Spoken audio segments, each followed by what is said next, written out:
N'oubliez pas de vous abonner et n'oubliez pas les pouces bleus. Et si l'envie vous prend, laissez-moi un commentaire. Merci. Bonjour à tous, bonjour à toutes. Je suis très content de vous retrouver après ce très long silence. Veuillez m'excuser, quelques petits soucis personnels. Bref, c'est pas grave, rentrons dans le vif du sujet.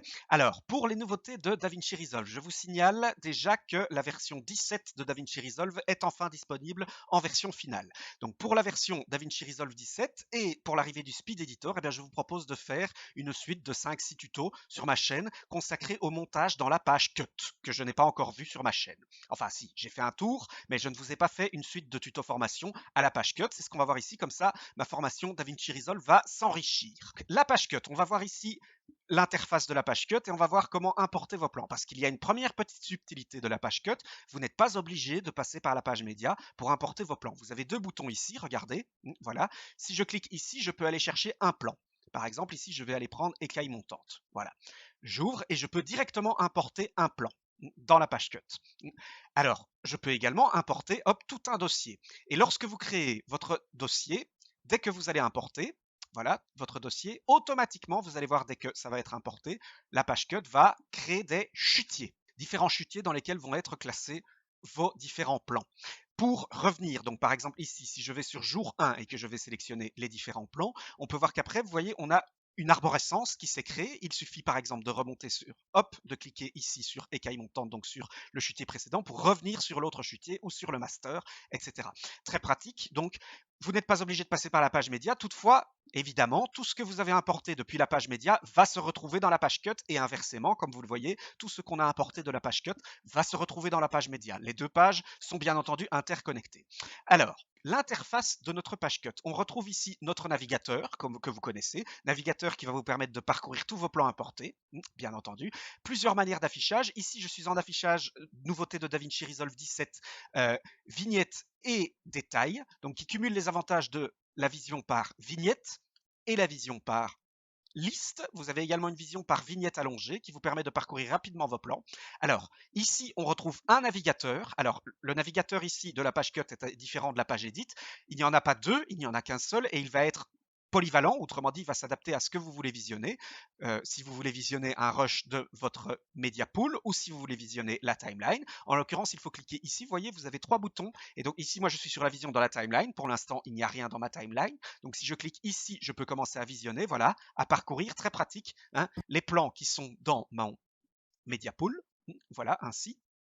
Donc moi, j'aime beaucoup cette manière d'afficher parce que je trouve que ça cumule donc la vision nouveauté de Resolve 17 par vignette et par détail parce que ça vous permet de cumuler les avantages de la vision par vignette et de la vision par liste. Vous avez toutes les informations de vos plans, mais vous pouvez encore les parcourir. Ensuite, nous avons ici la timeline de la page cut qui est assez différente de la page edit. Si par exemple, je glisse un plan, voilà, sur la timeline, voilà, vous pouvez voir qu'en fait, il n'y a pas une, mais il y a deux timelines. Ces deux timelines sont intégralement connectées, c'est-à-dire que, tout simple, ici, dans cette timeline, on voit toujours tout notre montage, et ici, on voit le montage en détail.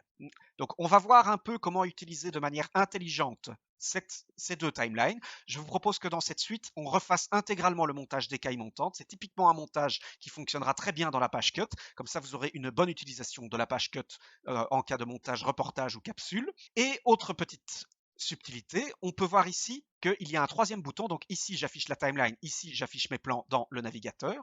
Voilà, donc il y a un troisième bouton, le Source Tape, qui est, je trouve, très pratique.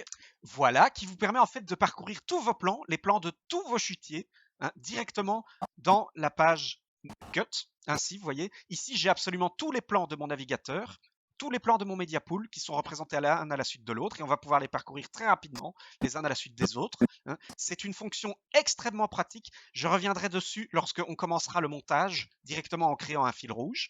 Donc voilà, ça c'est vraiment pratique. Retenez bien le source tape ici, donc en troisième niveau que j'applique. Donc notre timeline intégralement ici, quoi qu'il arrive, si je mets n'importe quel plan ici,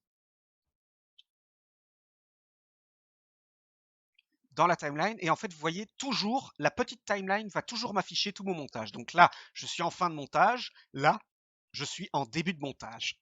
C'est très pratique également. Voilà. Et alors, entre la première partie de l'interface et la timeline, on retrouve ici différents outils que l'on va voir au fur et à mesure de la formation sur la page cut. On va voir un peu toutes leurs utilisations. Au-dessus de l'interface, on retrouve différents onglets. Par exemple, nos effets, nos différents effets à appliquer sur notre montage. On va en parcourir quelques-uns. Nos différents titres que nous pouvons parcourir également pour afficher sur notre montage. Les différentes transitions et le chutier de synchronisation. Ça, c'est une nouveauté de la page cut que je trouve très innovante. Je vous en reparlerai dans la formation. Ça nous permet en fait de créer un montage multicam, mais de monter un multicam de façon assez unique. J'avais encore jamais vu ça. Hein. Voilà, je vous en reparlerai. On refera un petit multicam dans la timeline. Donc, très intéressant. Le chutier de synchronisation. Bien, je reviens sur mon media pool. Alors, aussi, autre subtilité de la page cut, on peut faire directement, pas obligé de passer par la page deliver, un quick export ici. Je vais revenir dessus, évidemment, lorsqu'on aura terminé notre montage. Alors, on peut directement dans la page cut afficher en full screen, si vous voulez voir tout votre montage dans full screen. Hein, et on retrouve, nouveauté de la version DaVinci Resolve 17, l'inspecteur qui va nous permettre d'afficher les différentes informations pour agir sur notre vidéo, sur notre audio ou sur le fichier et retrouver les métadonnées. Bien, ok, et ben maintenant que vous connaissez un peu l'interface de la page cut, on va en rester là pour aujourd'hui et je vous dis à très bientôt, à la semaine prochaine pour un premier épisode où on va commencer à monter dans la page cut. Je vous dis à très bientôt, merci de m'avoir suivi.